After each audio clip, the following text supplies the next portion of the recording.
और आपको आइए सीधे ग्राउंड पर ले चलते हैं। हमारे अलग अलग संवाददाता इस वक्त मौजूद हैं। गोपी घांगर गुजरात के वेरावल से हमारे साथ मौजूद हैं, मुंबई से मुस्तफा शेख हमारे साथ आ गए हैं और पणजी में मौजूद हैं इस वक्त सौरभ वक्तानिया। गोपी, सबसे पहले मैं आपका ही रुख करते हुए वहां पर हमें तस्वीरें भी दिखाइएगा और क्योंकि दोपहर बाद ये तूफान टकराएगा तट से, किस तरह के इंतजाम है, अभी क्या परिस्थितियां आप ग्राउंड पर देख रही हैं?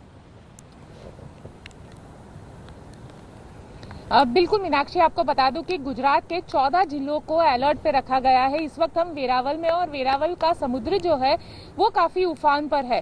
सुबह के टाइम पे जनरली यहाँ पे इतना समुद्र तूफानी नहीं होता है, लेकिन जो समुद्र है वो तूफानी है। जो भी पूरे सुबह में जो लोग यहाँ पे समुद्र के किनारे मॉर्निंग वॉक करने आए थे उनको भी पुलिस ने यहाँ से खदेड़ दिया है। पूरा समुद्र का किनारा खाली करवा दिया गया है। साथ ही जो मछुआरे समुद्र में गए हुए थे उनको भी वापस किनारे पे आने के लिए पिछले लगातार 3 दिनों से जो कोस्ट गार्ड है वो वार्निंग इश्यू कर रहा था।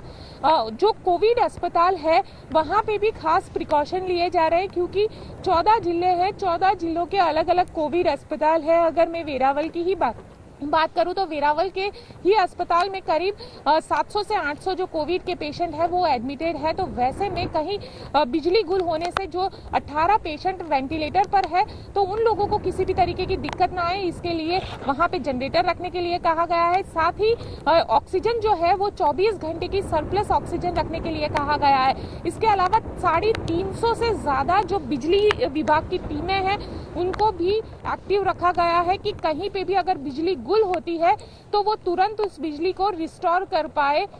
इसके अलावा आईसीयू ऑन व्हील, जितने भी कोस्ट की जो कोविड केयर सेंटर्स है वहां पे आईसीयू ऑन व्हील को स्टैंड बाय पे रखा गया है, ताकि अगर कहीं पे भी किसी भी तरीके की परेशानी हो तो मरीज को दूसरे अस्पताल में शिफ्ट किया जा सके। पोरबंदर की ही बात करूं तो पोरबंदर में आज सुबह करीब 17 जितने जो कोविड के मरीज थे उन लोगों को जूनागढ़ के अस्पताल में शिफ्ट किया गया है। तो प्रशासन तैयार है, लेकिन कोशिश यही की जा रही है कि कम से कम नुकसान हो इस साइक्लोन का, और यही प्राथमिकता इस वक्त प्रशासन की, जिसका जिक्र गोपी कर रही है। क्योंकि देखिए, कोविड से पहले ही देश जूझ रहा है, ऐसे में तूफान का संकट।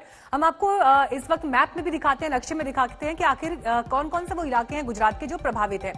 जिस बात की जानकारी हमें गोपी भी दे रही थी कि करीब 14 जिलों को हाई अलर्ट पर रखा गया है। देश के जो दक्षिण पश्चिम राज्य हैं वो इस तूफान से जूझ रहे हैं। अगर आप गुजरात के ही नक्शे पर नजर डालें तो कच्छ, द्वारका, पोरबंदर, वेरावल जहां गोपी अभी मौजूद थी, जूनागढ़, अमरेली, ऊना, इसके अलावा सूरत, वलसाड, नवसारी, भरूच, मोरबी, ये तमाम वो इलाके हैं जो प्रभावित हैं और यहां पर असर ज्यादा रहेगा। इसीलिए यहां पर प्रशासन ने अपनी पूरी ताकत अभी ग्राउंड पर झोंक रखी है ताकि नुकसान कम से कम हो। हालांकि कोविड के काल में जब परिस्थितियां इस तरह से बिगड़ रही हैं तो ऐसे में देखना यह भी है कि कोविड को लेकर जो इंतजाम किए गए हैं, चाहे वो अस्पताल है, वहां पर पावर कट ना हो, वहां पर मरीजों के लिए सुविधाएं बरकरार रहें। महाराष्ट्र पर भी अगर आप नजर डालें तो पालघर, मुंबई, रायगढ़, रत्नागिरी और सिंधुदुर्ग, यहां पर सबसे ज्यादा असर तूफान का रहने वाला है। इससे पहले ही मौसम विभाग की तरफ से ये कहा गया है कि भारी बारिश इस दौरान हो सकती है। गुजरात में भी 17 और 18 तारीख के लिए बारिश का अलर्ट जारी किया गया था। 8 लोगों की वहां पर मौत हुई है। मछुआरों को समंदर में जाने से मना किया गया है। आइए सीधे चलते हैं इस वक्त मुंबई। मुस्तफा शेख वहां पर मौजूद है। मुस्तफा, हमने गुजरात का हाल देखा, लेकिन मुंबई में बारिश, इंतजाम, ग्राउंड पर क्या आप देख रहे हैं?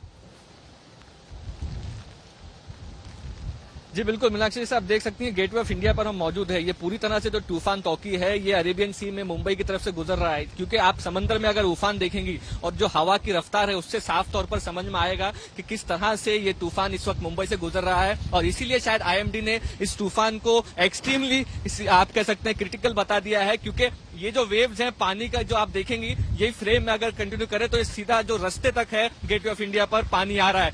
दूसरी तरफ अगर हम आपको दिखाएं, एक अंदाजा देखने के लिए अगर पेड़ों पे आप नजर डालेंगी तो उससे ये हवा का आप अंदाजा लगा सकती हैं कि ये जो विंड की स्पीड है ये मुंबई में लगातार इस वक्त बढ़ती जा रही है। पेड़ गिरने के जो हादसे हैं वो सामने आ रहे हैं। प्रशासन की तरफ से सारी तैयारियां की गई थी कि इलेक्ट्रिसिटी ना जाए, कोविड केयर सेंटर्स में, फील्ड हॉस्पिटल में तकलीफ ना हो, लेकिन जो वेदर का इम्पैक्ट है वो आप देखेंगे तो लगातार बढ़ता जा रहा है। और इसलिए मुंबई में अगर देखें तो ये हवा की स्पीड की वजह से कई जगह पेड़ गिर रहे हैं, कई लोगों को इंजर्ड हो गए हैं, इसलिए हॉस्पिटल में एडमिट भी करना पड़ा है। तो आगे चलकर इस कुछ घंटों में ये ये तूफान का असर मुंबई में किस तरह रहता है ये तो देखने वाली बात होगी, लेकिन ये तूफान जो है ये एक्सट्रीम सिचुएशन में बदल रहा है, इसमें कोई दो राय नहीं है। मुंबई में जो असरात इस वक्त देखे जा रहे हैं, जिस तरह की हवा की स्पीड देखी जा रही है, ये लास्ट ईयर जब निसर्ग तूफान आया था तब भी इतनी ज्यादा हवा मुंबई में नहीं चली थी। हालांकि कई जगहों पर पेड़ काटे गए थे, लेकिन फिर भी मुंबई में ट्री कोलैप्स की इंसिडेंट सामने आ रहे हैं। उससे आप अंदाजा लगा सकते हैं कि कल रात से